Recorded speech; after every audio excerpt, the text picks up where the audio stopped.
This star fills an almost unimaginable volume of space, a sphere of glowing gas so vast that the mind struggles to comprehend its true scale. This is V Y Canis Majoris, one of the largest stars ever discovered, a red hypergiant that occupies a region of space roughly 1,700 times wider than our own Sun. The first time I truly tried to comprehend what those numbers meant, the scale seemed to slip away from understanding. Too large to grasp without breaking it into smaller pieces that could be held and examined one at a time. Light travels at 300,000 kilometers per second, the fastest speed anything can achieve in our universe, crossing the distance from Earth to the Moon in about 1.25 seconds. This same light, moving at this almost inconceivable velocity, would need approximately 8 hours to complete a single journey around the circumference of V Y Canis Majoris.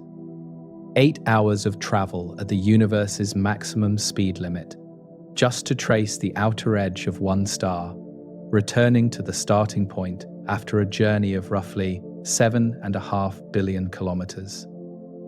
You are listening to The Drowsy Astronaut, and tonight we are exploring this enormous star, letting its scale settle into understanding gradually, without any rush or urgency to comprehend everything at once. If you enjoy these calm journeys through the cosmos, consider leaving a comment about where you are listening from tonight. Perhaps a like, if this helps you rest. The star we explore has been there for millions of years and will remain for some time still, patient in its existence whether anyone observes it or not. We have all the time we need to understand it, slowly. The radius of this star extends approximately 1.2 billion kilometers from its center to its outer edge, a distance that requires numbers so large they begin to lose meaning without careful unpacking. 1 billion kilometers is already difficult to visualize, let alone 1.2 billion kilometers representing just the radius of a single object floating in space somewhere in our galaxy. The volume of V Y Canis Majoris exceeds the volume of our Sun by a factor of approximately 5 billion, meaning you could fit 5 billion objects the size of our Sun inside this single star with room to spare. Our Sun is itself enormous by human standards, large enough to contain more than 1 million Earths within its volume. Yet this red hypergiant dwarfs the Sun so completely that comparison almost seems unfair. The Sun that warms our planet and makes life possible would appear as a small marble sitting next to a vast glowing sphere that fills a significant portion of the surrounding space. The number 1700 appears repeatedly when discussing this star, representing the approximate ratio of its radius to the Sun's radius in a comparison that astronomers use to communicate scale.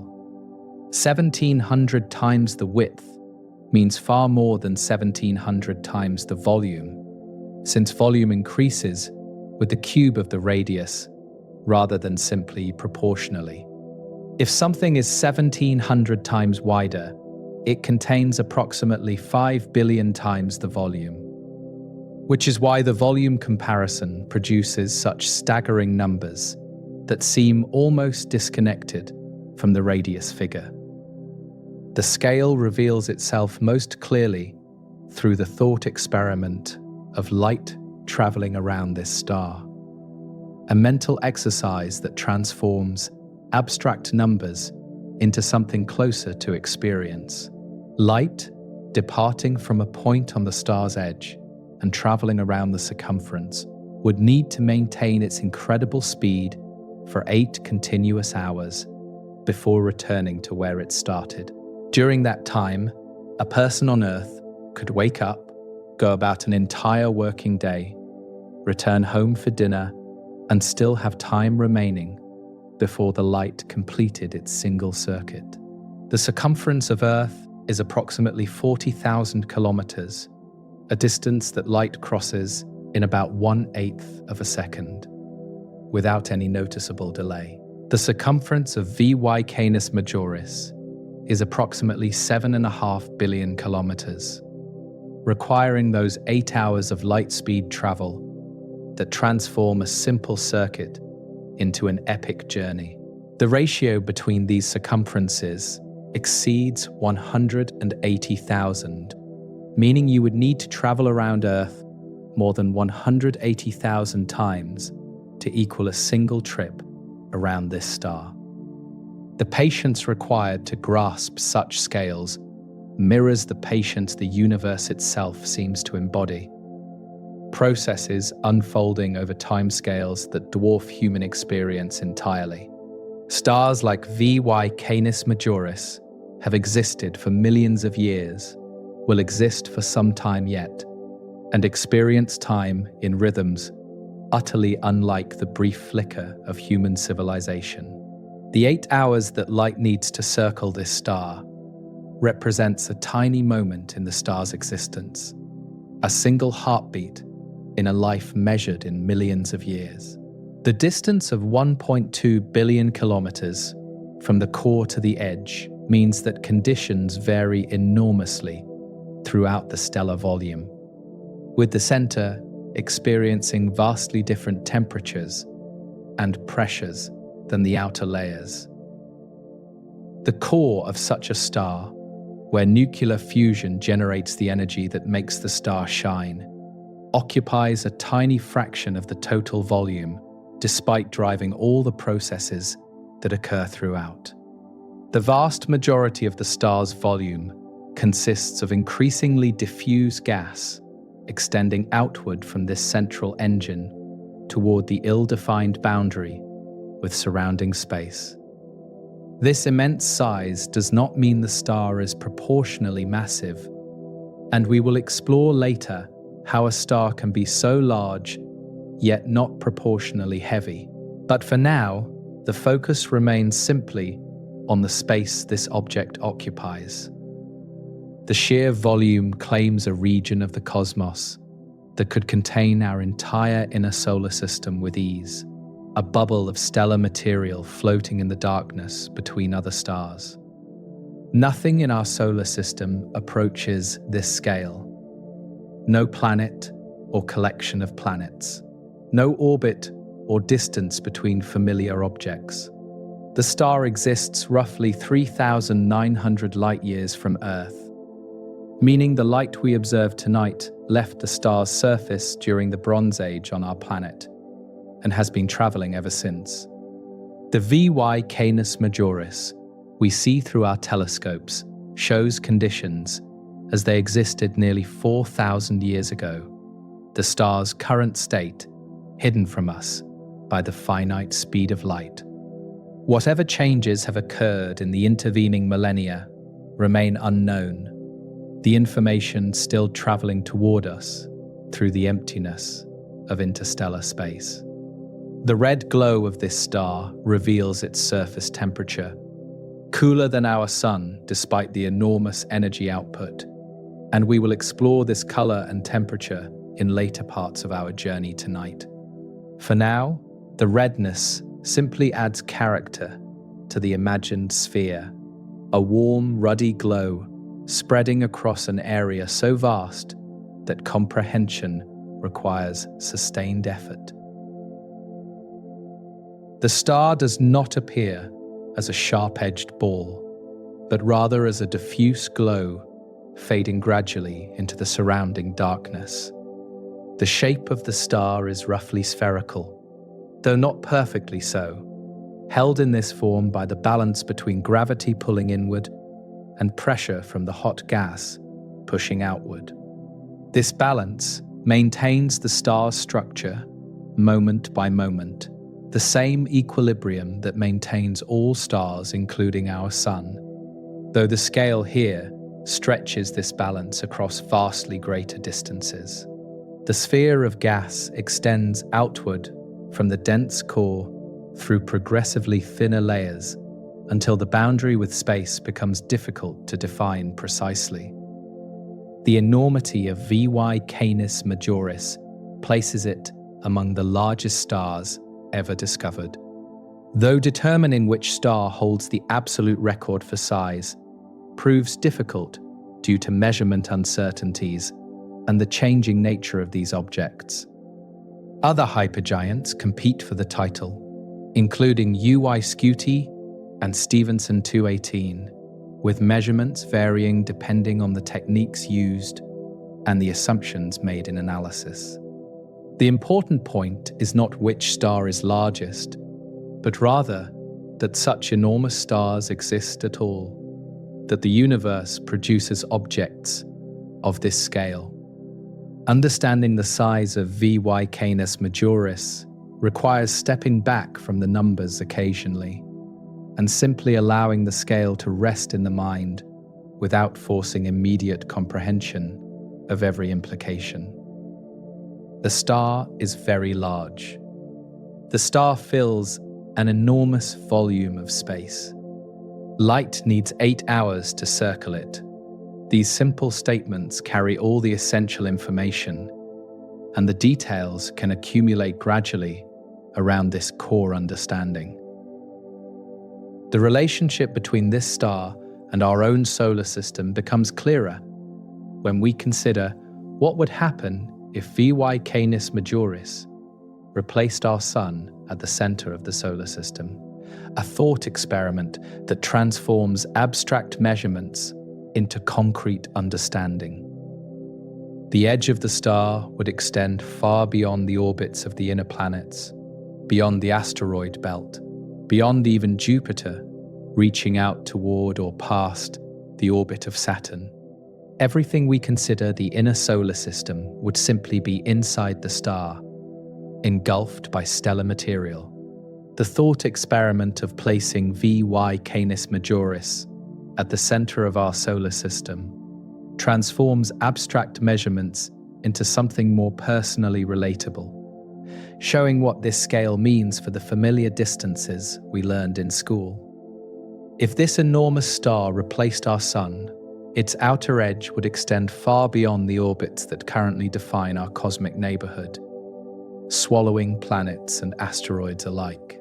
The inner solar system as we know it would simply cease to exist as separate space replaced by the interior of a single enormous star.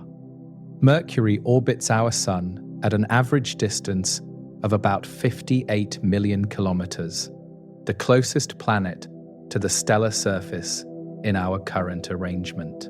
If V Y Canis Majoris sat at the center instead, Mercury's orbital position would be deep inside the star, roughly 1.2 billion kilometers from the new stellar surface that now extends past Saturn.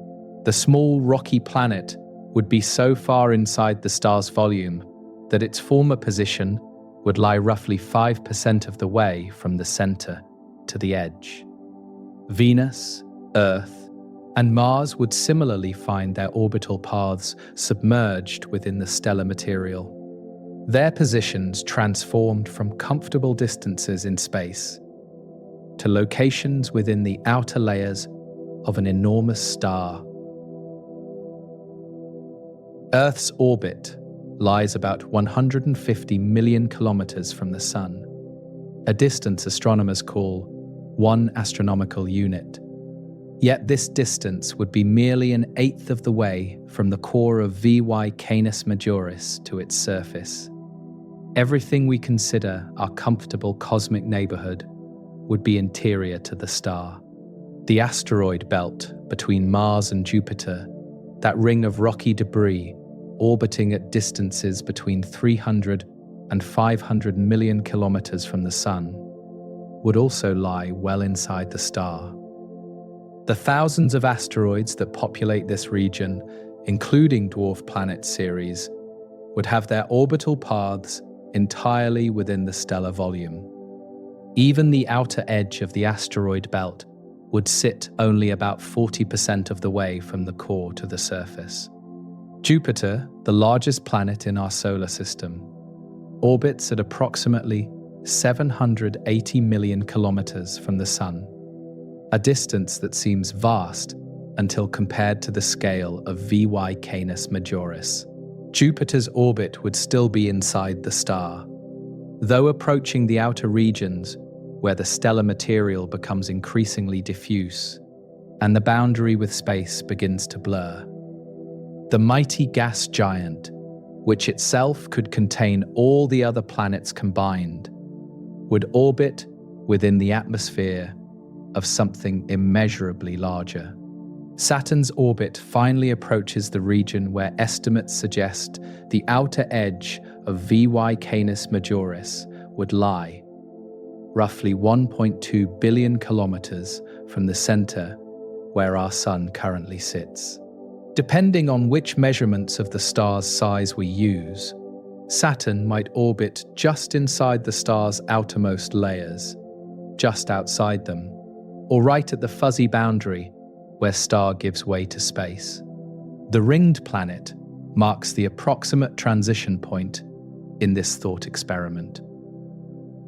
Uranus and Neptune, the ice giants of the outer solar system, would finally orbit in open space around this hypothetical replacement star. Their distances of roughly 2.9 and 4.5 billion kilometers respectively, placing them safely beyond even the largest estimates of the star's extent.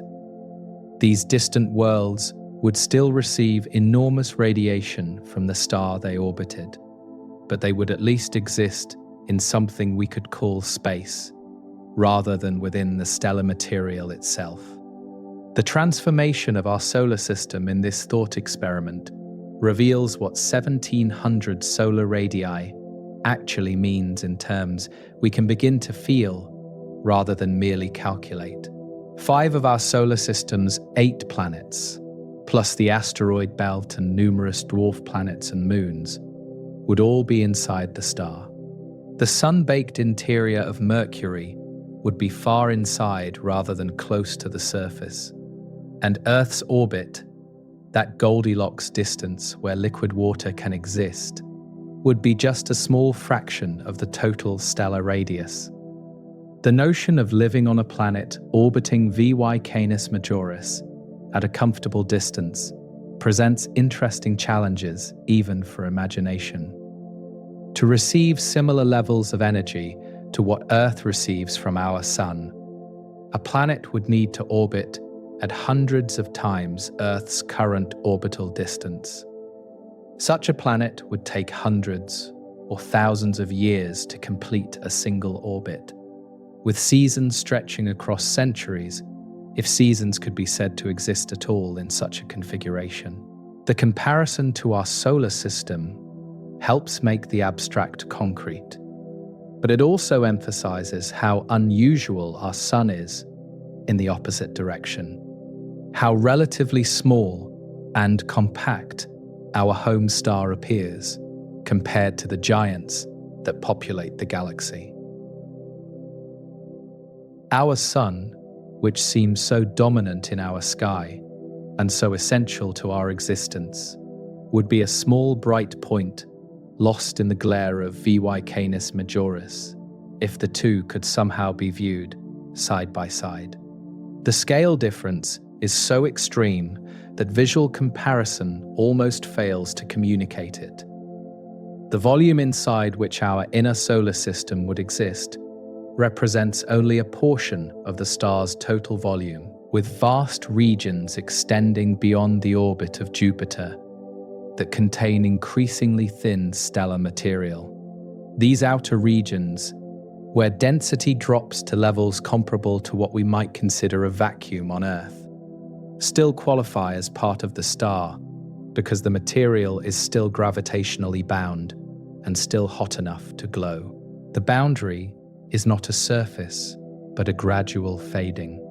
The thought experiment is, of course, impossible in reality, as a star of this type could not exist stably at the position of our Sun, and our solar system could not have formed around such an object. The comparison exists purely to transform the abstract measurements into something relatable, to give the numbers meaning by placing them against the backdrop of our familiar cosmic home. The star is very large. Our solar system helps show just how large. The distances involved in this comparison span orders of magnitude that we rarely encounter in daily life. From the tens of millions of kilometers of Mercury's orbit to the billions of kilometers of the stellar radius, each step outward multiplies the previous distance, the numbers growing rapidly until even scientific notation becomes necessary to write them concisely. The solar system, which seems so vast when we consider the time required to send spacecraft to the outer planets, becomes almost cozy when placed inside this star. Standing on what was once Earth's orbital position, now deep inside the stellar atmosphere, the sky would not be sky at all, but glowing gas extending in every direction, with the brighter glow of the core visible as a region of greater intensity, rather than a distinct object. There would be no darkness, no space, no emptiness, only the interior of a star, where a planet once traced its yearly path around a much smaller sun. The transformation is complete, the familiar made utterly alien. The heat at this position, well inside the star's outer layers, but far from the core, would still exceed anything humans could comprehend as temperature, thousands of degrees that would vaporize any material we might imagine placing there. The environment would be hostile beyond any extreme found on any planet, a realm of pure energy and diffuse plasma where the concept of a planetary surface has no meaning. Our Earth, our home, would simply be an impossibility in such a location. The outer planets orbiting outside this hypothetical star would experience a night sky dominated by the enormous red glow of their stellar parent, a sun that spans a significant fraction of the visible sky, rather than appearing as a small, bright disk. The apparent size of the star from Uranus or Neptune's position would be vastly larger than our sun appears from Earth, filling degrees rather than half a degree of the visual field. The red light would illuminate everything with its distinctive hue. This thought experiment has served its purpose if the numbers now carry more weight. If 1700 solar radii now means something beyond an abstract figure. If the 8 hours of light travel now connects to the distances of our familiar solar system. The star is large enough to contain our home and everything we have explored in person, large enough that only the outer reaches of our solar system would exist beyond its glowing boundaries. The nature of this enormous star's edge, where the star ends and space begins, is not the sharp boundary that our thought experiment might imply, but something far more gradual and uncertain. The outer layers of V Y Canis Majoris fade into space in ways that differ fundamentally from any surface we might imagine. And understanding this boundary requires exploring what the surface of such a star actually means. The edge of V Y Canis Majoris is not a surface in any sense that matches our everyday experience of surfaces, not a solid boundary where the star stops and space begins, but rather a gradual fading of glowing gas into the darkness surrounding it. Stars are made entirely of gas, or more precisely plasma, with no solid or liquid component anywhere in their structure, from core to outer reaches. The boundary we call the surface is simply the region where the gas becomes thin enough for light to escape freely into space. This region, where light escapes, is called the photosphere, a term meaning literally sphere of light, and it represents the visible surface we perceive when we look at any star, including our own sun. The photosphere is not a physical shell, but rather an altitude in the atmosphere, where the material becomes transparent enough that photons can travel outward without being absorbed and re-emitted repeatedly. Below this layer, light bounces around chaotically in the dense gas. Above this layer, light travels freely toward distant observers. For a compact star like our Sun, the photosphere is relatively well defined, a transition zone perhaps a few hundred kilometers thick, where opacity drops rapidly as you move outward from the solar interior. The Sun appears to have a sharp edge in photographs because this transition is thin compared to the overall size of the star, creating the impression of a definite boundary. The reality is slightly more complicated, but the approximation of a surface works reasonably well for describing the Sun. For a hypergiant like V Y Canis Majoris, the photosphere is far more extended and diffuse, spanning a much larger fraction of the star's total size and creating a boundary that is genuinely fuzzy rather than merely approximately fuzzy. The outer layers of this star fade gradually into space over enormous distances, with the gas thinning so slowly that pinpointing exactly where the star ends becomes a matter of definition rather than observation. The star does not have an edge so much as it has a region where it becomes increasingly absent. This gradual fading means that the size of V Y Canis Majoris depends partly on how you choose to define its boundary, with different definitions yielding somewhat different measurements of the radius. Scientists typically use the photospheric radius, where the optical depth reaches a specific standard value.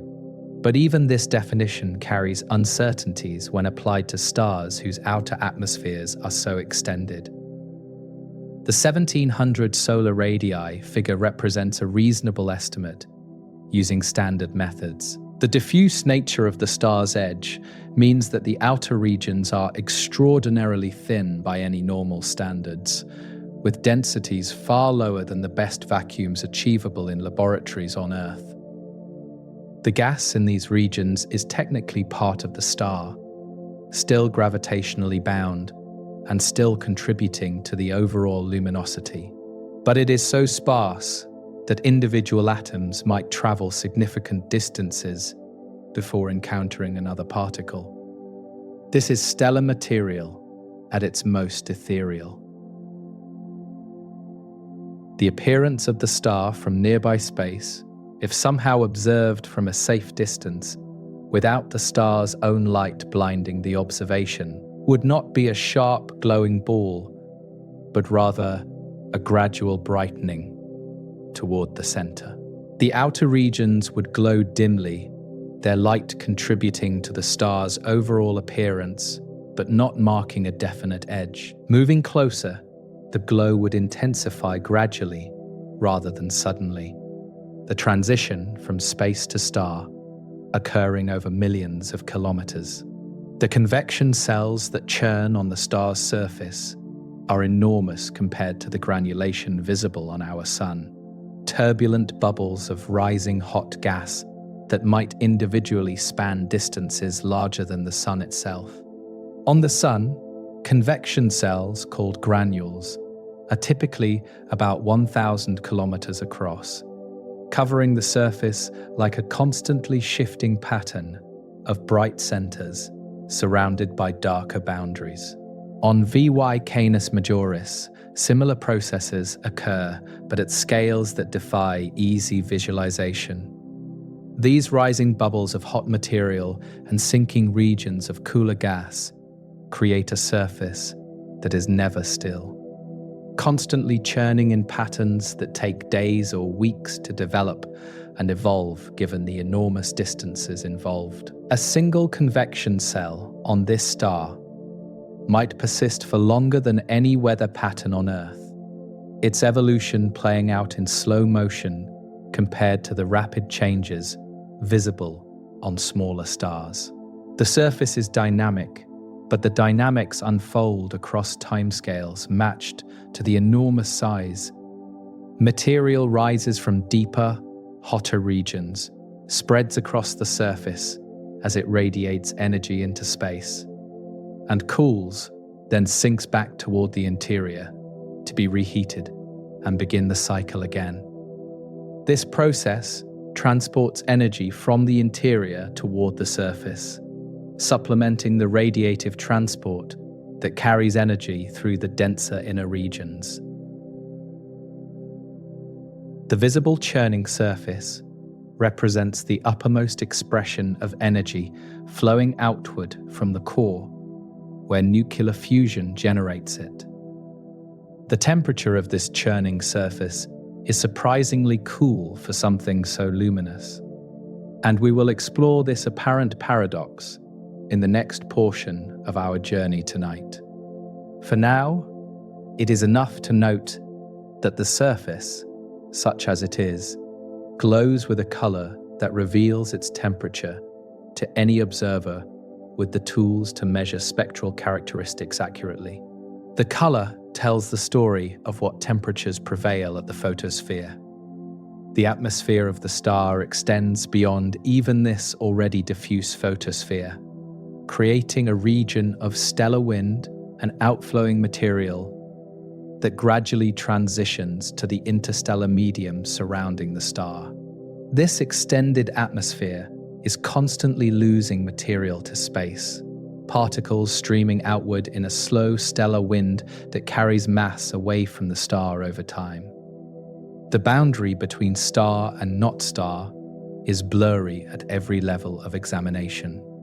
The gas that makes up the star consists primarily of hydrogen and helium, the same elements that dominate the composition of most stars throughout the universe, though trace amounts of heavier elements are present as well. These elements exist in plasma form, atoms stripped of their electrons by the high temperatures, creating a sea of positively charged nuclei and negatively charged electrons that responds to both gravitational and electromagnetic forces. This plasma is the stuff of stars. The pressure supporting the star against its own gravity comes from this hot plasma, with the random motions of particles creating an outward force that balances the inward pull of the star's enormous mass. Without this pressure support, gravity would collapse the star toward its center in minutes, the diffuse outer layers falling inward at speeds that would transform the gentle giant into a catastrophe. The balance between pressure and gravity is what allows the star to exist in its current state. Understanding the star as a diffuse sphere of plasma with a gradual boundary rather than a sharp surface helps explain how such an enormous object can exist at all. The star is not a solid ball inflated to enormous size, but rather a cloud of gas held together by its own gravity and heated by nuclear fusion at its core. The size reflects the balance between energy generation at the center and energy radiation at the surface. The churning, diffuse, enormous surface of V Y Canis Majoris glows with a distinctive red color that marks it as different from smaller, hotter stars like our Sun. This color carries information about the temperature of the photosphere, telling observers across thousands of light years what conditions prevail at the boundary where this massive star meets the surrounding space. The red glow of V Y Canis Majoris reveals something unexpected about this enormous star. A surface temperature that is actually cooler than our much smaller Sun, despite the tremendous energy output that makes this one of the most luminous stars in the galaxy. The color of any star tells observers its temperature, with cooler stars glowing red and hotter stars glowing blue, a relationship that follows from basic physics governing how hot objects radiate energy. This red hypergiant glows a deep, ruddy red because its surface temperature is only about 3,200 to 3,500 degrees Kelvin. Our Sun, by comparison, has a surface temperature of approximately 5,800 degrees Kelvin, significantly hotter than this much larger star, and consequently glowing a yellow-white color rather than the deep red of V Y Canis Majoris. The comparison seems counterintuitive at first, since we might expect a more luminous star to be hotter, but the relationship between size, temperature, and luminosity is more subtle than simple intuition suggests. A star can be cooler, yet more luminous, if it is sufficiently larger. The physics behind this relationship involves the Stefan-Boltzmann law, which describes how the total energy radiated by a hot object depends on both its temperature and its surface area. A hotter object radiates more energy per unit area of its surface, but a larger object has more surface area from which to radiate, even if each unit is less energetic. V Y Canis Majoris compensates for its relatively cool temperature with an enormous surface area that spans roughly 1,700 times the radius of the Sun. The surface area of a sphere increases with the square of its radius, meaning that a star 1,700 times wider than the Sun has roughly 3 million times the surface area from which to radiate energy. Even though each square meter of V Y Canis Majoris radiates less energy than a square meter of the Sun, due to the lower temperature, the vastly greater total area produces an enormous total luminosity. The star is cool, but it is enormous, and enormity wins. The red color itself results from the wavelengths of light that dominate the emission from a 3,000-degree surface, with cooler temperatures shifting the peak of emission toward longer, redder wavelengths compared to hotter stars.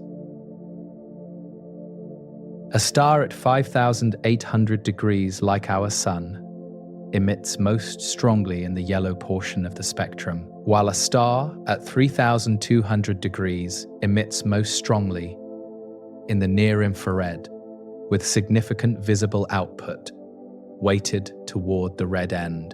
The star appears red because it truly is emitting predominantly red light. The classification of V Y Canis Majoris as a red hypergiant or red supergiant reflects both its color and its extreme luminosity, placing it in a category of stars that combine the red color of cool surface temperatures with the enormous output of highly evolved massive stars. The spectral type is M, indicating a cool star, with additional notation indicating the extreme luminosity class that separates hypergiants from ordinary red giants. The terminology tells astronomers immediately what general category this star falls into. The visual appearance of V Y Canis Majoris through a telescope shows the red tint clearly, distinguishing it from the whiter and bluer stars that populate much of the night sky visible from Earth. The star is not bright enough to see with the naked eye, requiring at least binoculars or a small telescope to observe. But its color is apparent even through modest equipment. The redness marks this star as something old and evolved, something that has moved far from the conditions of its youth. The temperature of 3,200 degrees might sound extremely hot by human standards, since ordinary fire is only 1,000 to 2,000 degrees. But by stellar standards, this is remarkably cool. The hottest stars have surface temperatures exceeding 40,000 degrees, more than 10 times hotter than this red giant, glowing with an intense blue-white light rather than the warm red glow of V Y Canis Majoris. The range of stellar temperatures spans from a few thousand degrees to tens of thousands of degrees. The coolness of this star's surface relates directly to its enormous size, both properties resulting from the same underlying cause in the star's evolutionary history. As stars age and exhaust their core hydrogen, they undergo changes that cause their outer layers to expand dramatically while the surface cools, the energy spreading over an ever larger area and the photosphere moving outward to regions where temperatures are lower. Size and coolness go together for evolved stars. The interior of the star remains extraordinarily hot, with the core reaching temperatures of hundreds of millions of degrees, where nuclear fusion continues generating the energy that makes the star shine. The cool surface we observe represents only the outermost skin of the star, a thin layer overlying much hotter material that extends all the way down to the central furnace. The temperature gradient from core to surface spans an enormous range across the star's radius.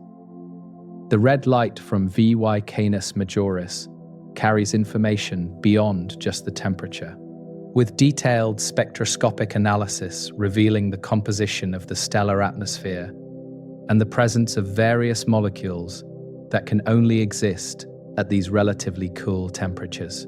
In hotter stellar atmospheres, most molecules are dissociated into their component atoms by the thermal energy. But in the cooler atmosphere of a red giant, molecules like titanium oxide can form and produce distinctive absorption features in the spectrum.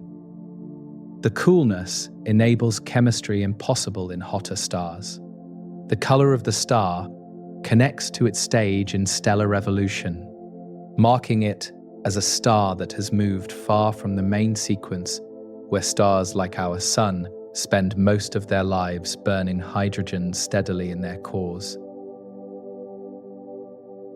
The transition from main sequence star to red giant or supergiant involves dramatic changes in structure, size, and temperature, with the color shifting from the original blue or white of the hot young star to the red of the expanded, cooled old star.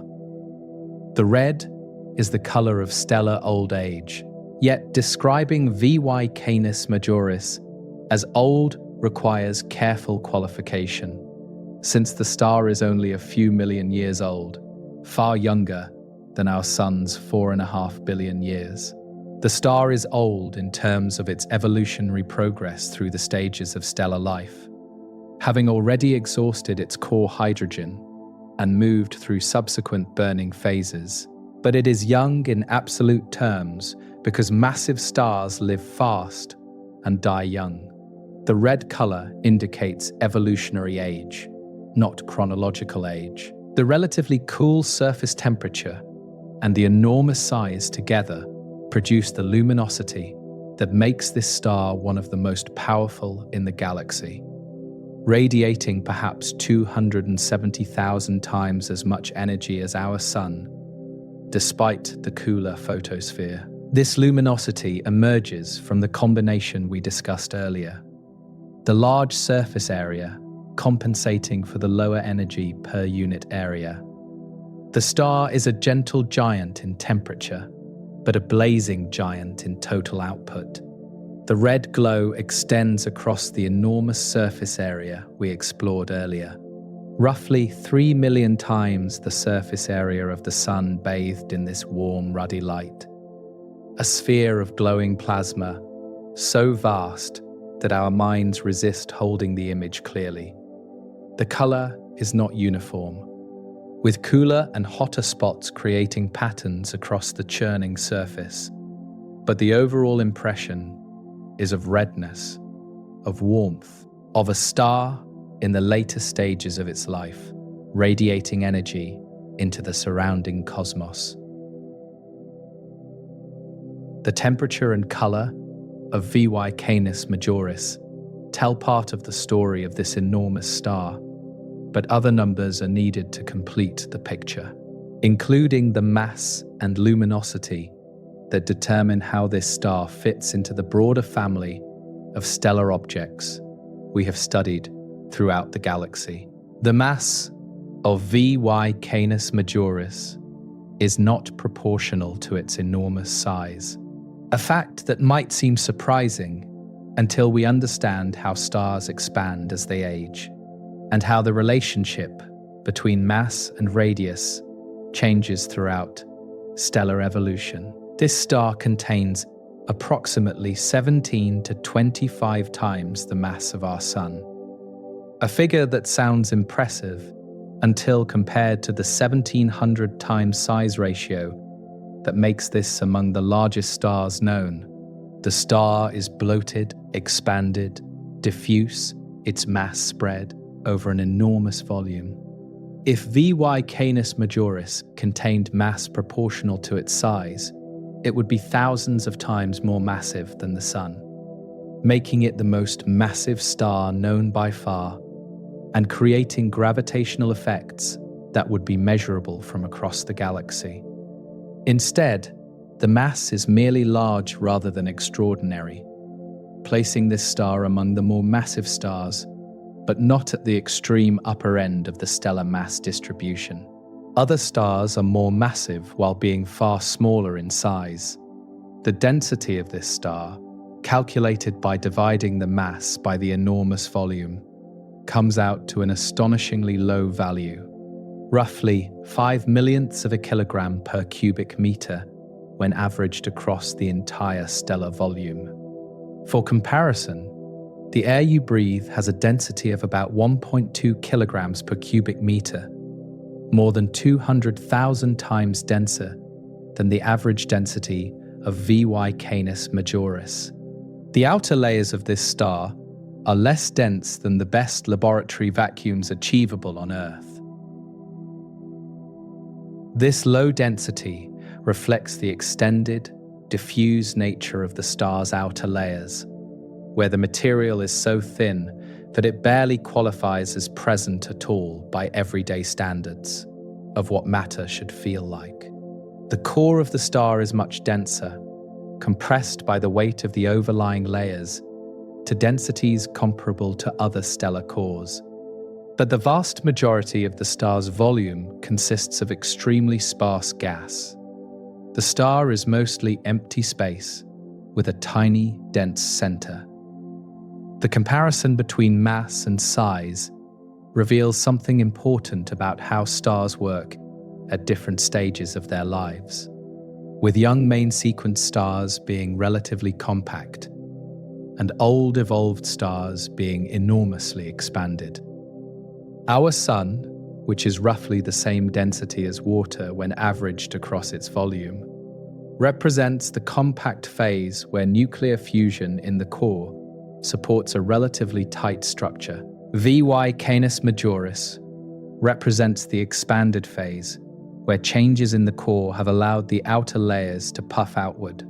The luminosity of V Y Canis Majoris compensates for what the mass lacks in impressiveness, with this star radiating approximately 270,000 times as much energy as our Sun every second.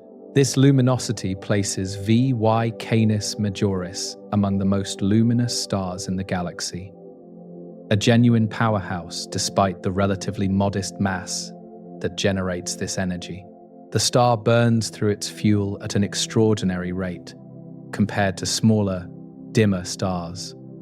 The energy output of 270,000 suns means that V Y Canis Majoris converts mass to energy through nuclear fusion at a rate that would exhaust a star like our Sun in a tiny fraction of the time.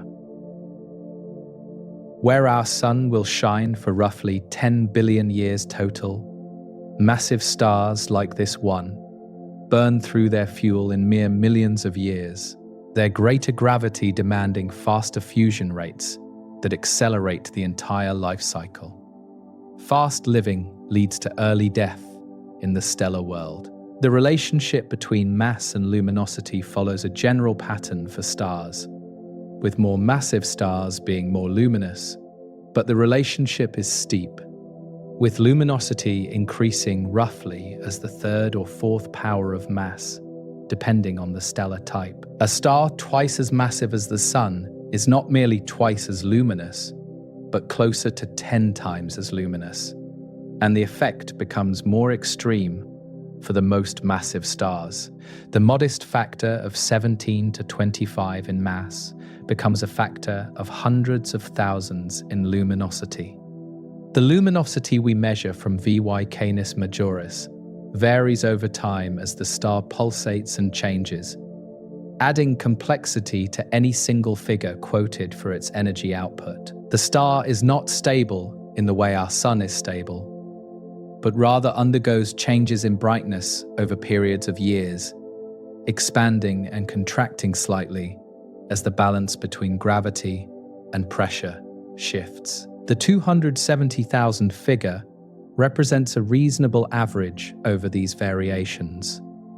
Some of the energy radiated by V Y Canis Majoris is absorbed by the dusty material surrounding the star before it can reach distant observers, making measurements of the true luminosity dependent on models of this surrounding material and how it affects the light. The star is partially obscured by its own ejected material, a shroud of gas and dust that we will explore in a later part of our journey.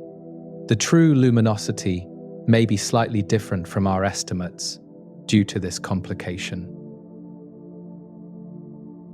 The combination of mass and luminosity determines how quickly the star is using up the nuclear fuel that powers it, setting a clock on the remaining lifetime before more dramatic changes occur. Stars with this mass-to-luminosity ratio have already burned through most of their available fuel. Having started with perhaps 40 solar masses, and already having lost a significant fraction through stellar winds and other mass loss processes, the current state is temporary on astronomical timescales. The energy generation occurs in the core through nuclear fusion, where hydrogen nuclei have long since been depleted and heavier elements now serve as fuel. Each stage of fusion releasing energy, but also producing ash that becomes fuel for the next stage. The star has moved beyond simple hydrogen burning through successive phases that will eventually produce iron in the core, the end of the fusion road where no more energy can be extracted. The mass determines when this endpoint arrives. The gravitational binding of the star depends on its mass, with the roughly 20 solar masses creating a gravitational field strong enough to hold the diffuse outer layers against the tendency of hot gas to expand into space. Without sufficient mass, the star would simply dissipate, its material streaming away into the surrounding medium, rather than remaining as a coherent object. The mass, though not proportional to the size, is sufficient to maintain the star's structure. The energy flowing outward from the core supports the star against this gravitational pull, with radiation pressure and gas pressure together, balancing the inward force of gravity and maintaining the current configuration of enormous but stable size. This balance is delicate for a star in this evolutionary state, more precarious than the balance in a main sequence star like our Sun.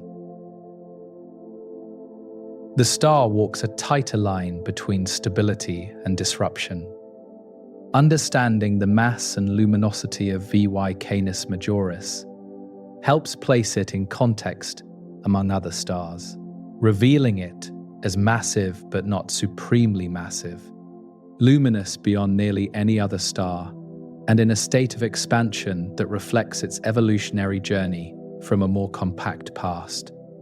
The numbers tell a story of a star that has changed dramatically since its formation, and will change dramatically still, before reaching whatever end awaits stars of this type.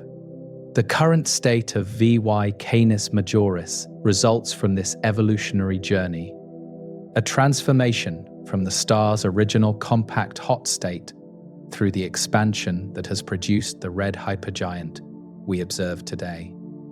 Understanding this journey reveals why such enormous stars exist and what happens to massive stars as they age. The transformation of V Y Canis Majoris from its original state to the red hypergiant we observe today represents one of the most dramatic evolutionary journeys that stars undergo. A process that has converted a relatively compact blue star into the enormous red sphere that now fills a volume larger than much of our solar system.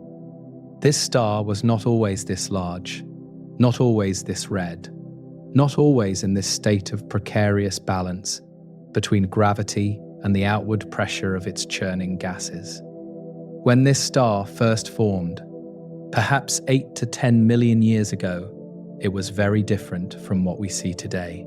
A compact blue giant, or supergiant, radiating intense ultraviolet light and burning through its hydrogen fuel at a tremendous rate. Stars of the mass that V Y Canis Majoris started with, perhaps 30 to 40 solar masses before significant mass loss began, spend their early lives in this hot blue state, fusing hydrogen in their cores and maintaining relatively compact structures. The main sequence phase, where stars burn hydrogen steadily, lasts for different amounts of time depending on the stellar mass, with smaller stars remaining on the main sequence for billions of years, while massive stars exhaust their hydrogen in just a few million years. The original incarnation of V Y Canis Majoris would have run through its main sequence hydrogen in perhaps 3 to 4 million years, a flicker by cosmic standards, before the first major changes began to reshape it. When the core hydrogen was depleted, the fusion of hydrogen moved outward to a shell surrounding the now helium-rich core, and the dynamics of the star began to shift in ways that would eventually produce the enormous expansion we observe today. The core, no longer supported by hydrogen fusion, contracted under its own gravity, heating up until temperatures became high enough to ignite helium fusion, a process that generates less energy per unit mass than hydrogen fusion. The star began its transformation. The contraction of the core and the ignition of new fusion processes created conditions that caused the outer layers to expand, beginning the inflation of the star towards its current enormous size. This expansion is a response to the changing energy transport and pressure support in the stellar interior, a complex process that involves the interplay of radiation, convection, and the changing opacity of stellar material. The star grows because the interior conditions demand a larger outer boundary. As the star expanded, its surface cooled, the same total energy now spread over a much larger area, each square meter receiving less power and consequently radiating less intensely. The color shifted from blue to white to yellow to orange to red as the expansion continued, the surface temperature dropping from tens of thousands of degrees to the 3,000 or so degrees we observe today. The expansion and cooling went together, two aspects of the same transformation. The evolutionary track of such a star, on a graph plotting luminosity against temperature, would show a dramatic rightward shift, moving from the hot left side of the diagram toward the cool right side, while maintaining or increasing the overall luminosity. This rightward movement is characteristic of stars evolving off the main sequence, becoming redder and larger as they age while remaining highly luminous. The track traces the transformation. The current red hypergiant phase represents a late stage in the star's evolution. a period when the core has moved beyond simple helium burning and maybe fusing carbon or heavier elements, depending on exactly how far the evolution has progressed. Each successive fusion stage produces less energy and lasts for shorter periods, so the star is moving rapidly through the final chapters of its nuclear life. The red giant phase itself will be brief. The expansion has been ongoing for millions of years, but would appear gradual, even by human standards. If somehow we could watch the outer boundary moving outward at speeds of kilometers per second, rather than the rapid inflation that fiction might suggest. The star has been growing larger throughout the red giant phase, its current size representing a snapshot in an ongoing process of expansion that has not yet reached its maximum. The star may grow larger still. The mass loss that accompanies this expansion has removed a significant fraction of the star's original mass, with stellar winds carrying material away from the surface at rates that strip perhaps one solar mass of material every 1,000 to 2,000 years. The star that started with 30 to 40 solar masses has already lost 10 to 20 solar masses to these winds, the material now forming the nebula of ejected gas that surrounds the star. Mass loss is part of the aging process. The internal structure of V Y Canis Majoris today consists of a small, dense core surrounded by a vast extended envelope. The core containing most of the star's mass, compressed into a region perhaps similar in size to our Sun, while the envelope extends outward across more than 1 billion kilometers. The core is where the action happens, where fusion proceeds, and where the star's fate will ultimately be determined. The envelope is along for the ride. The fusion processes in the core have been creating heavier elements, building up layers of different compositions as each fuel source is exhausted, and a new one ignites at higher temperatures, closer to the center. The star now contains layers rich in helium, carbon, oxygen, and possibly heavier elements, each layer marking a past phase of fusion that has since moved inward. The star is chemically stratified by its history. The evolution from main sequence to red hypergiant has transformed not just the star's size and temperature, but also its stability, making it more variable and more prone to dramatic outbursts than it was in its youth. The star pulsates, changes brightness, and occasionally ejects large amounts of material in events that produce the complex structures observed in the surrounding nebula. The stable burning of youth has given way to the instabilities of age. The remaining lifetime of V Y Canis Majoris, in its current state, is measured in thousands to hundreds of thousands of years, a brief interval by astronomical standards, during which the star will continue evolving through the final stages of nuclear burning, before reaching the iron core that marks the end of fusion energy generation. The red hypergiant phase is a brief late chapter, a spectacular prelude to the final events that await this massive star. The material that has been shed from the star during this evolutionary journey now surrounds it as a complex nebula of gas and dust. Structures that record the history of mass loss and reveal the processes that have been operating as the star has grown to its current enormous size. This nebula tells the story of the star's recent past. The space surrounding V Y Canis Majoris is not empty, but filled with material that the star has ejected over the course of its recent evolutionary history. A complex nebula of gas and dust that extends far beyond the already enormous stellar surface. This circumstellar envelope represents mass that was once part of the star itself, material that has been stripped away by stellar winds and ejection events to form the structures we observe around this red hypergiant. The star is losing itself into space. The mass loss rate from V Y Canis Majoris is among the highest measured for any star in the galaxy, with estimates suggesting the star sheds roughly one solar mass of material every 1,000 to 2,000 years through its powerful stellar wind.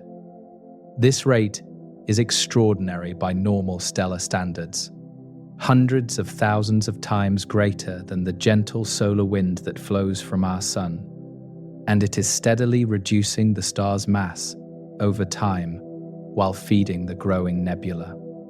The material flowing away from the star creates the wind that carries it outward, accelerated by radiation pressure as the intense luminosity of the star pushes on dust grains and gas atoms, driving them away from the surface into the surrounding space.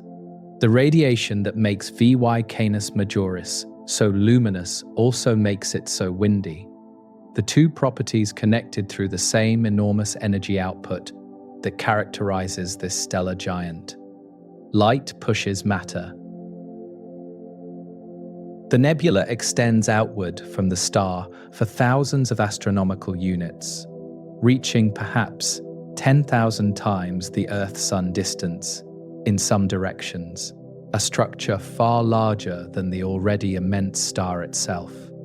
Within this nebula, complex structures have been observed, including arcs, knots, and filamentary features that suggest the mass loss has not been smooth and steady, but rather episodic, occurring in distinct events separated by periods of lower activity. Observations by the Hubble Space Telescope have revealed some of these structures in remarkable detail, showing that the nebula is not a simple expanding shell, but rather a collection of features that point to a complex mass loss history. Individual knots of material can be identified and tracked, their motions revealing when they were ejected from the star and how fast they are traveling.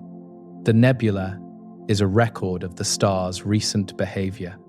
The arcs visible in the nebula may represent episodes of enhanced mass loss, perhaps triggered by instabilities in the star's outer layers, or by interactions between different pulsation modes in the stellar atmosphere. These features suggest that the star's behavior has varied significantly over the past few thousand years, with periods of intense mass ejection alternating with quieter intervals. The star is not constant, but variable. Dust forms in the nebula as the ejected material moves away from the star and cools, silicate and carbon-based grains condensing from the gas when temperatures drop below certain thresholds. This dust absorbs some of the star's visible light and re-emits it at infrared wavelengths, making the nebula prominent in infrared observations, while partially obscuring the star itself at visible wavelengths. The dust veil complicates our measurements of the star. The composition of the nebula material reflects the composition of the star's outer layers at the time of ejection, providing information about the stellar atmosphere and the products of nuclear fusion that have been mixed outward from the interior. Molecules can form in the relatively cool nebular environment, including complex species that astronomers can identify through their characteristic emission and absorption features in the spectrum. The total mass already present in the nebula amounts to several solar masses, material that was once part of the star but has now been expelled permanently into the surrounding space. This represents a significant fraction of the star's original mass, confirming that mass loss has been an important process throughout the star's red giant evolution. The star is substantially less massive than when it began this phase. The nebula will continue to expand outward, as the star continues to shed material, eventually mixing with the general interstellar medium and contributing to the raw material from which future stars and planets will form. The elements created in the core of V Y Canis Majoris and transported to its surface and then ejected into space will become part of future cosmic structures, recycled through the processes that build complexity in the universe. The interaction between the stellar wind and any surrounding interstellar material creates additional structures at the outer edge of the nebula, where the outflowing gas meets and interacts with material that was already present in the region before the star's wind reached it. These interaction regions can produce shock fronts and other features visible in certain types of observations, revealing the boundary between the star's influence and the general environment. The rate of mass loss has likely varied over time, with the current rate representing conditions at this particular moment in the star's evolution, rather than a constant that has prevailed throughout its red giant phase. The complex structures in the nebula support this interpretation, suggesting that the star's behavior has changed over centuries and millennia in ways that have left their mark on the surrounding material. The nebula serves as a kind of memory, recording the star's history over timescales longer than human observation, but short by astronomical standards. By studying the nebula's structure and the motions of its components, astronomers can reconstruct aspects of the star's past behavior that could not be observed directly. The circumstellar envelope tells stories that the star itself cannot. The material in the nebula is still gravitationally bound to the star at smaller distances, but eventually escapes entirely at larger distances, transitioning from circumstellar envelope to ejected material that will never return. The boundary between bound and unbound material depends on the velocity of the outflow compared to the escape velocity at each distance, with faster moving material escaping, while slower material remains in the star's gravitational domain. This complex, extended, history-recording nebula surrounds V Y Canis Majoris like a slowly expanding halo, the visible evidence of a star shedding itself into space as it evolves toward whatever final state awaits. The star belongs to a class of objects, the hypergiants, that share many of these extreme characteristics, and understanding this class helps place V Y Canis Majoris in its broader cosmic context. The category of hypergiants to which V Y Canis Majoris belongs represents the extreme upper end of stellar sizes and luminosities, a small and rare group of stars that push the boundaries of what stars can be, while still maintaining stability against the forces that would tear them apart. These are the giants among giants, the most luminous and often the largest stars in any galaxy, objects so extreme that only a handful are known in our entire Milky Way, despite its hundreds of billions of stars. The term hypergiant describes stars that exceed a certain threshold of luminosity, typically somewhere above 100,000 times the luminosity of our Sun, combined with spectroscopic characteristics that indicate their extreme nature. The classification is not merely about size, since some hypergiants are smaller but hotter than the red hypergiants, like V Y Canis Majoris, burning blue-white rather than red, while still achieving extraordinary luminosities. The unifying feature is the extreme energy output. Red hypergiants, like V Y Canis Majoris, combine their extreme luminosity with relatively cool surface temperatures, achieving their high energy output through enormous surface area rather than high surface brightness.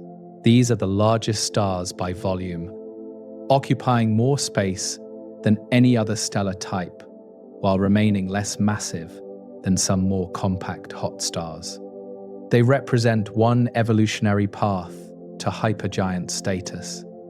Blue hypergiants follow a different path, maintaining higher surface temperatures while still achieving extreme luminosities through larger than normal surface areas, combined with the high energy per unit area that hot surfaces provide. Stars like Rigel in the constellation Orion represent this category, appearing brilliant blue-white while radiating tens of thousands of times more light than our Sun. They are more compact than red hypergiants, but still enormous compared to ordinary stars. Yellow hypergiants occupy an intermediate temperature range, appearing yellowish or golden while achieving extreme luminosities through some combination of size and surface temperature. Stars like Rho Cassiopeiae represent this category, interesting partly because they appear to be in transition between hotter and cooler phases, moving through the yellow temperature range on their evolutionary journeys. These transitional objects reveal stellar evolution in action. The instability inherent in hypergiant stars manifests in various ways, including brightness variations, mass ejection events, and occasional dramatic outbursts that can temporarily alter the star's appearance significantly. These stars walk a fine line between equilibrium and disruption, their extreme luminosities pushing them toward the limits of what stellar physics allows. The Eddington limit, where radiation pressure threatens to overwhelm gravity, looms close for hypergiants. The rarity of hypergiants reflects both the small number of sufficiently massive stars formed in any galaxy and the brief duration of the hypergiant phase compared to other evolutionary stages. Perhaps 1 in a million stars has enough mass to potentially become a hypergiant, and the hypergiant phase itself lasts only tens of thousands to hundreds of thousands of years, compared to millions of years for some other phases. Finding hypergiants is like catching stars in a brief transient state. Other notable red hypergiants include UY Scuti, which some measurements suggest may be even larger than V Y Canis Majoris, though the uncertainties make definitive ranking difficult, and Betelgeuse in the constellation Orion, perhaps the most famous red supergiant due to its visibility as a bright star in the winter sky. Each of these stars shares the basic characteristics of enormous size, relatively cool temperature, and extreme luminosity. The stars that become hypergiants start their lives as exceptionally massive objects, perhaps 30 to 60 or more solar masses at formation, giving them the potential to evolve to extreme states if they survive to the appropriate evolutionary stage. Not all massive stars become hypergiants, since some may explode as supernovae before reaching this phase, or may follow different evolutionary paths depending on their particular circumstances. The mass loss that characterizes hypergiants has important consequences for their eventual fates, stripping away outer layers that would otherwise participate in any final explosion, and potentially affecting whether the star ends as a neutron star, a black hole, or something else entirely. The material lost during the hypergiant phase enriches the surrounding medium with processed elements that will participate in future star and planet formation. The hypergiant phase represents a late chapter in the lives of these massive stars, a period after main sequence hydrogen burning and before the final core collapse that will end the star's nuclear-powered existence. The stars are running out of options for sustaining themselves against gravity, moving through successive fuel sources as each is exhausted and a new one must be ignited. The red hypergiant is a star approaching its end. The extreme conditions in hypergiants make them important laboratories for understanding stellar physics at extremes not found in more common stars, testing our theories of stellar structure, evolution, and mass loss under conditions that push the limits of what we understand. Observations of these rare objects contribute to our general knowledge of how stars work and what happens when stellar parameters reach extreme values. The brightness of hypergiants makes them visible across vast distances, detectable in other galaxies where individual ordinary stars would be far too faint to observe. This visibility has allowed astronomers to study hypergiants in galaxies beyond our own.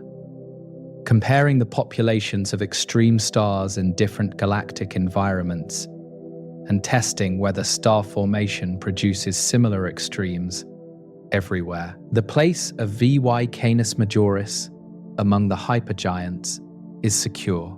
Its combination of enormous size, high luminosity, and dramatic mass loss, making it a prime example of what these extreme objects can be. The star represents one of the most extreme outcomes of stellar evolution, a monument to what happens when enough mass assembles in one place and has enough time to evolve toward the limits of stellar structure. The observation of V Y Canis Majoris from Earth, across a distance of nearly 4,000 light-years, requires the techniques of modern astronomy to reveal the properties we have been discussing. Techniques that transform faint points of light into detailed knowledge about distant objects. The observation of V Y Canis Majoris from our position roughly 3,900 light-years away requires the tools and techniques of modern astronomy. Instruments that can gather faint light and extract from it the information needed to understand what this distant star is and what it is doing. The star appears as a faint point of light, not visible to the unaided eye, but accessible through binoculars or small telescopes, its redness apparent even through modest optical equipment. The distance of 3,900 light-years places this star well within our galaxy, but far beyond the nearest stellar neighborhood, in a region of the Milky Way that can only be studied through careful astronomical observation rather than casual stargazing. Light leaving the star tonight will not reach Earth for nearly 4,000 years, arriving in a future that no one alive today will see. The star we observe shows conditions as they existed thousands of years in our past. The first recognition of V Y Canis Majoris as a distinct object came in 1801, when French astronomer Jérôme Lalande catalogued it during systematic observations of the sky, noting its position without yet recognizing its extraordinary nature. The star appeared as just another point of light among thousands, its true character hidden by the limitations of the observational tools available at the time. Recognition of its extreme properties came later.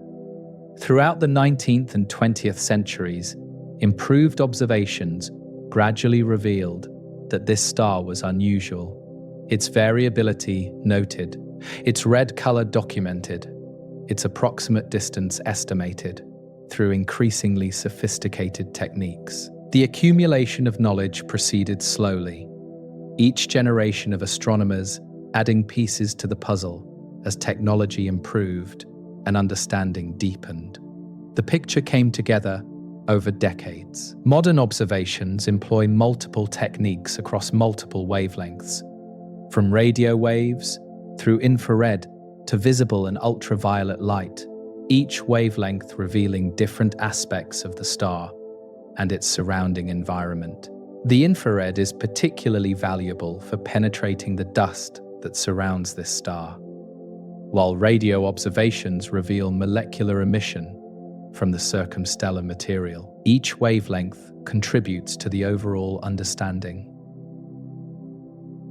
Interferometry, the technique of combining light from multiple telescopes to achieve higher resolution than any single telescope could provide, has been used to measure the size of V Y Canis Majoris directly, resolving the star as an extended object rather than a point, and determining its angular diameter on the sky.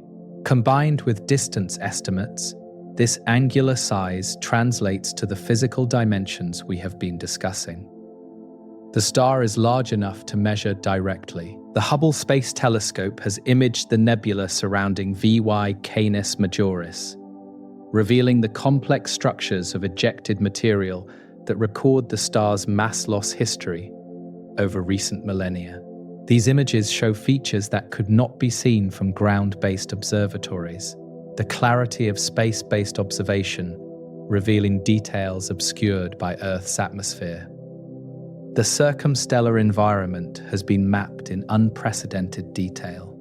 Spectroscopy provides information about the star's temperature, composition, and motion. The light spread into its component colors, revealing absorption and emission features that tell astronomers what elements are present and under what conditions. The relatively cool temperature of the photosphere allows molecules to exist, producing spectral features distinct from those seen in hotter stars. The spectrum is a fingerprint. The variability of V Y Canis Majoris has been monitored over many years, revealing that the star's brightness changes by more than a factor of 3 over periods of several hundred days, with additional variations on shorter and longer timescales superimposed on this main cycle. This variability reflects the instability inherent in the hypergiant state, the star pulsating and changing rather than maintaining steady conditions. The observations reveal dynamics. The mass loss rate has been estimated through observations of the circumstellar material and modeling of how this material is produced and expelled, with different techniques yielding broadly consistent results, suggesting a loss rate of roughly 1 solar mass per 1 to 2,000 years.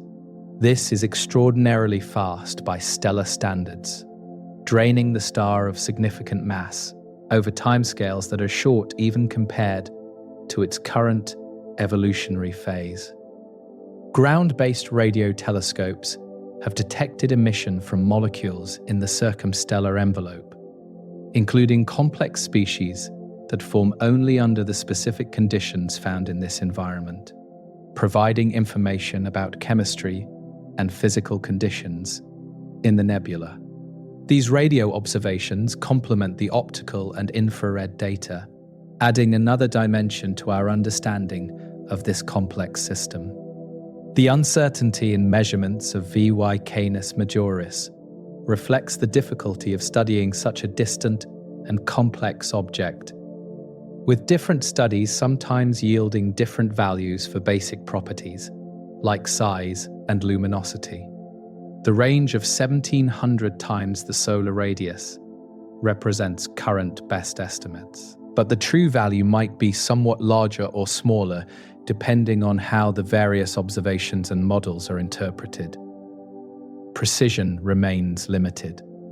The position of V Y Canis Majoris in the constellation Canis Majoris places it in a region of sky well suited for observation from both northern and southern hemisphere observatories, accessible during the winter months to a wide community of astronomers with various instruments and capabilities. The star has been observed by many of the world's major telescopes as a result. The distance of 3,900 light-years has been estimated through various techniques, including measurements of how the star's apparent position shifts as Earth orbits the Sun, and modeling of the star's properties compared to similar objects at known distances. The current distance estimate is reasonably secure, but carries uncertainty, like all astronomical distance measurements. The accumulation of observations over more than 2 centuries has transformed V Y Canis Majoris from an anonymous point of light into one of the best understood extreme stars in our galaxy. Though significant mysteries remain about its internal structure, its precise evolutionary state, and its future fate. The star we know today is the product of generations of astronomical work, each contribution building on what came before.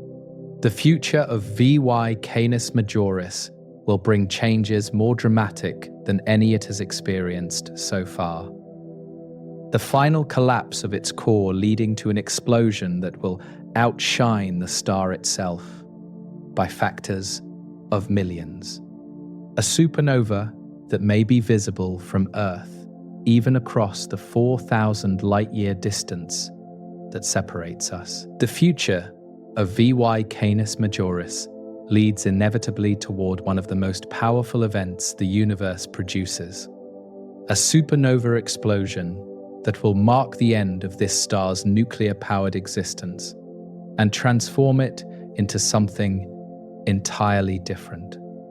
The core that currently generates energy through nuclear fusion will eventually run out of options, producing iron that cannot fuse to release energy, and triggering a collapse so rapid and violent that the outer layers are blown into space.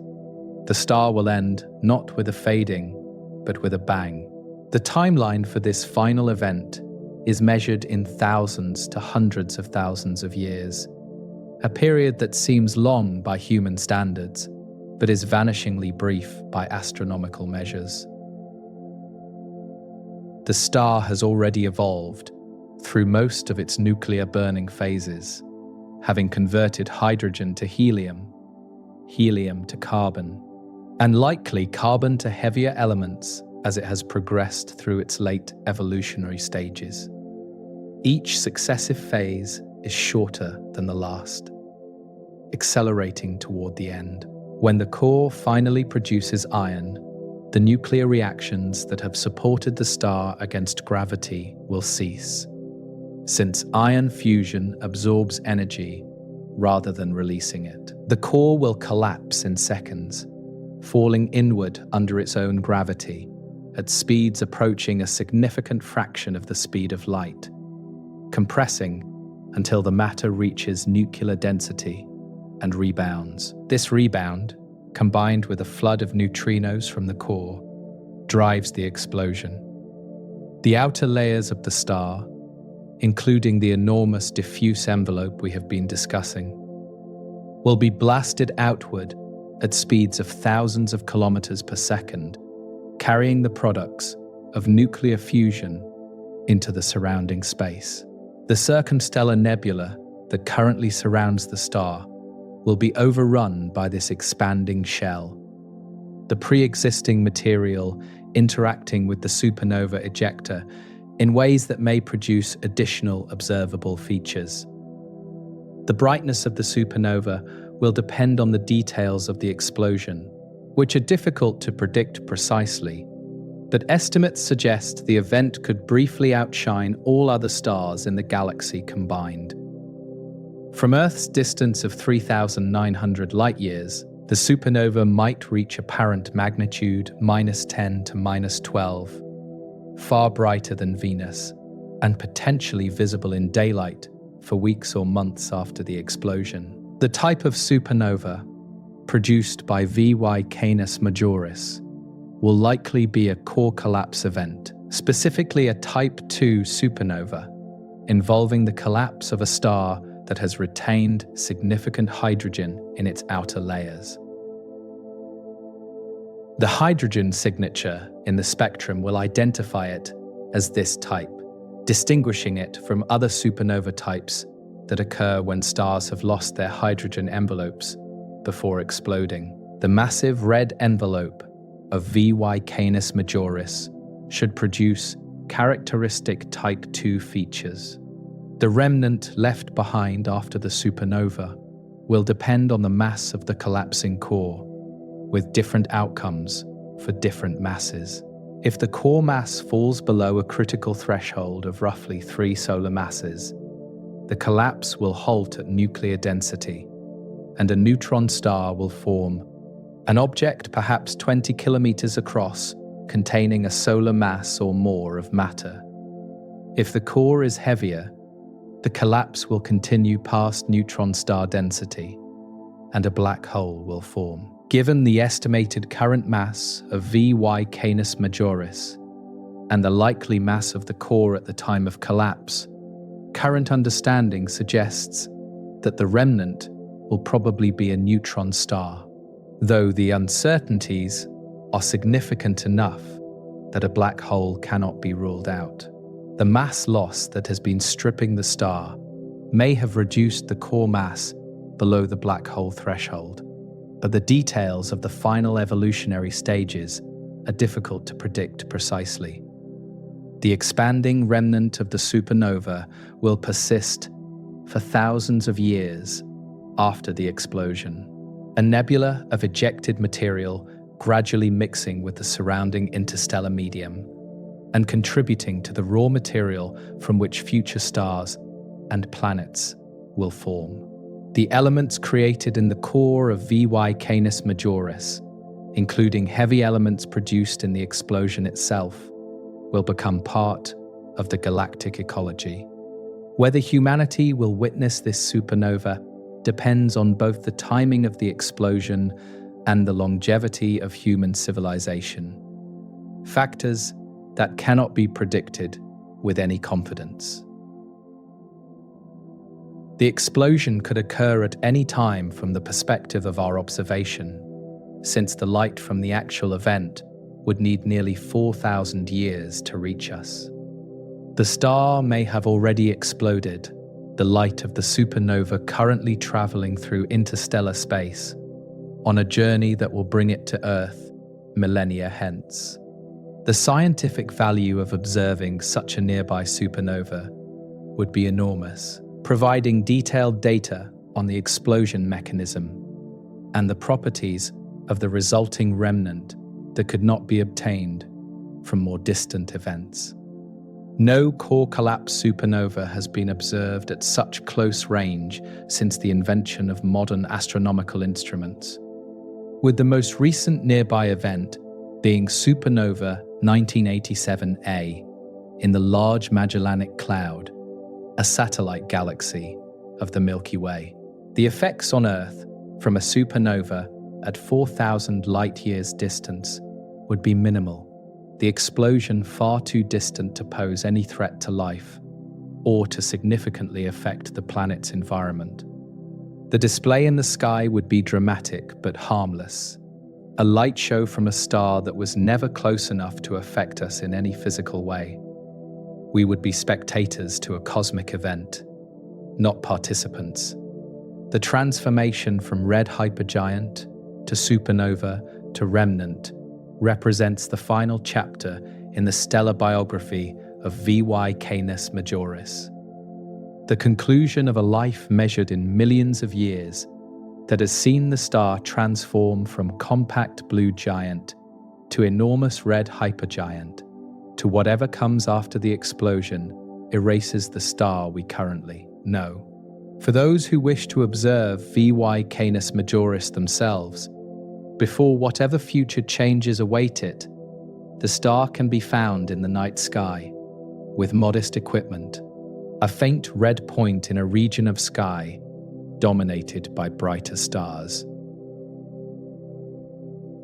The location of V Y Canis Majoris in the constellation Canis Major places it in a region of the winter sky that observers in both hemispheres can access, though northern hemisphere observers see the constellation lower in the south, while southern hemisphere observers see it higher and more prominently displayed. The constellation represents the greater dog, in the mythological companion to Orion, a figure that has been recognized in the sky for thousands of years across many different cultures. Canis Major contains Sirius, the brightest star in the entire night sky, a brilliant point of light that dominates this region and provides a convenient reference for finding other objects in the constellation. V Y Canis Majoris lies several degrees away from Sirius, in a direction toward the southeast, from the perspective of a northern hemisphere observer viewing the constellation in the winter months. The brightness of Sirius helps orient observers in this region. The apparent magnitude of V Y Canis Majoris varies between roughly 7th and 10th magnitude, depending on the star's current phase in its variability cycle, meaning it is never bright enough to see with the unaided eye, but is accessible through binoculars or small telescopes. 7th magnitude is just beyond naked eye visibility under ideal conditions, while 10th magnitude is comfortably within the range of modest optical equipment. The star can be found by patient observers. The red color of V Y Canis Majoris becomes apparent through a telescope, distinguishing it from the bluer and whiter stars that populate much of this region of sky. The redness is a direct result of the cool surface temperature we discussed earlier.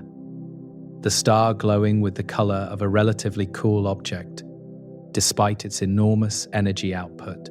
The color helps confirm the identification once the correct field is found. The coordinates of the star place it at right ascension 7 hours, 22 minutes, and declination -25 degrees 46 minutes, a position that places it roughly 15 degrees south of the celestial equator and accessible from a wide range of latitudes.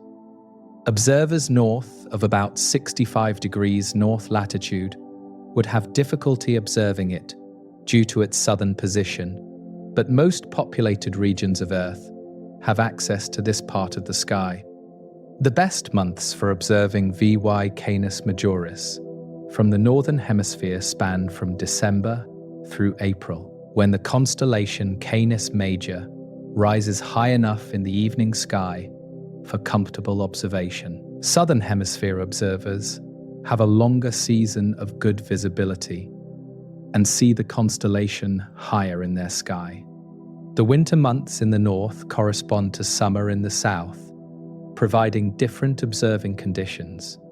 Star charts or planetarium software can help locate the precise position, starting from the easily recognized pattern of Orion, then moving southeast towards Sirius, and from there to the region containing V Y Canis Majoris. The star does not have any particularly bright or distinctive neighbors at similar brightness levels, making identification slightly challenging until the correct field is confirmed through careful comparison with detailed charts. The experience of observing this star through a telescope connects the observer directly to the object we have been discussing throughout our journey tonight. Photons that left the star nearly 4,000 years ago, entering the eye or camera after their long journey through interstellar space. The light is ancient by human standards, carrying information about conditions that prevailed when ancient civilizations flourished on Earth. Yet the light is fresh by the standards of the star itself. The variability of the star means that the brightness an observer records depends partly on when the observation is made, with the star appearing significantly brighter or fainter at different points in its irregular cycle. Long-term monitoring of this variability contributes to scientific understanding even when performed by amateur observers. The accumulation of brightness estimates from many observers helping to characterize the star's behavior over time. The surrounding region of sky contains other interesting objects, including open star clusters and nebulae that can be observed with the same equipment used to find V Y Canis Majoris, making an observing session in this area potentially productive beyond the single target star. The winter Milky Way passes through this region, providing a rich background of faint stars that adds to the visual appeal of the field. The satisfaction of observing V Y Canis Majoris lies partly in connecting to the enormous scale and extreme conditions we have discussed. Knowing that the faint red point visible through the eyepiece is actually an object more than 1 billion kilometers across, one of the largest stars known, radiating energy into space at a rate hundreds of thousands of times greater than our Sun. The small, apparent size hides the true enormity. The light entering the telescope tonight has traveled through interstellar space at the maximum speed the universe allows, yet has required nearly 4 millennia to complete the journey, crossing distances so vast that even light, impossibly fast by human standards, appears almost cruel. The observation connects the observer to both the star and to the immensity of the space between, a contemplation of scale that suits a quiet evening of stargazing. The telescope reveals not just V Y Canis Majoris, but also the context in which it sits, the surrounding stars that share this region of the galaxy, the deep sky that extends behind them to distances far greater than the 4,000 light-years separating us from this particular star. The view through the eyepiece opens onto a universe of which V Y Canis Majoris is just one small part, however enormous that part may be. The star continues its existence tonight, as it has for millions of years, glowing red, shedding mass, churning with convection. The same processes operating that will continue until the final collapse brings everything to an end, in a blaze, visible across the galaxy. The star exists tonight, somewhere in the constellation Canis Major, roughly 4,000 light-years from the small planet where we contemplate its nature, enormous and ancient and utterly indifferent to whether anyone observes it or understands what it is. V Y Canis Majoris continues the processes that have characterized its recent existence. The convection that churns its surface, the mass loss that feeds the surrounding nebula, the nuclear fusion deep in its core that generates the energy making all the rest possible. Light leaving the star's surface tonight will begin a journey of nearly 4,000 years through the emptiness between the stars, crossing distances so vast that nothing in human experience provides an adequate comparison. This light will arrive at Earth if nothing intervenes, in a future era we cannot predict or imagine, carrying information about tonight's conditions to observers who will know things we cannot know and perhaps have forgotten things we consider essential. The star that we observe tonight shows conditions as they existed during the Bronze Age on Earth, the light having departed the stellar surface when ancient civilizations were flourishing around the Mediterranean and along the rivers of Mesopotamia. The star may have changed significantly in the intervening millennia, or it may be much the same, but we cannot know its current state directly because information cannot travel faster than light, and light from the current moment has not yet arrived. This temporal disconnect between observation and reality characterizes all of astronomy beyond our immediate solar neighborhood. Every distant object seen as it was, rather than as it is. The universe revealed to us as a collection of moments from the past, rather than a snapshot of the present. V Y Canis Majoris is merely one example of this general condition, distinguished mainly by the specific details of its enormity and the drama of its eventual fate. The scale of this star remains difficult to hold in the mind, despite our extended exploration tonight. The numbers always threatening to slip away into abstraction whenever attention wavers. 1,700 times the radius of our sun, light needing 8 hours to circle the circumference. A volume that could contain 5 billion objects the size of our already enormous sun. A surface area 3 million times greater than the sun's, spreading the same coolness across a canvas so vast that the total output still exceeds the sun by hundreds of thousands of times. The star represents one extreme of what stellar physics allows, a massive object that has evolved to the limits of stable structure, teetering between the gravity that would collapse it and the pressure that holds it up, neither stable in the long term, nor immediately catastrophic, but temporary, a phase that will end when the internal conditions change sufficiently to make the current configuration impossible to maintain any longer. The nebula surrounding the star records a history of this temporary state, the material shed over thousands of years, drifting outward into the interstellar medium, carrying with it the elements that were produced in the star's core and mixed outward to the surface and the atmosphere from which they were expelled. This material will eventually become part of future stars and planets, recycled through the processes that build complexity from simplicity throughout the cosmos. The red glow of the star, visible through telescopes as a faint point distinguished by its color from the bluer and whiter stars nearby, carries across the light years as a marker of evolutionary state, a signal that this object has left the main sequence and entered the final phases of nuclear-powered existence. The color tells the story even before detailed observations reveal the specifics, announcing to any observer with the tools to measure it that this star is old in its evolution, if not in absolute years. The contemplation of such objects provides perspective on the scale and age and indifference of the universe, a cosmos that produces extremes of size and temperature and luminosity without apparent purpose.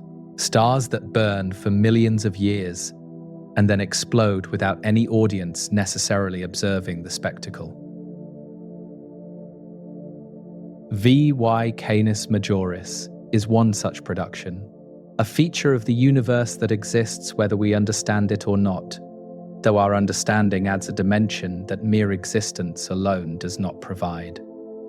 The star will continue through whatever time remains to it, the core moving through successive fusion stages as each fuel source is exhausted, the envelope continuing its churning and its shedding of mass into the surrounding space, the entire system evolving toward the endpoint that physics demands for objects of this mass and configuration.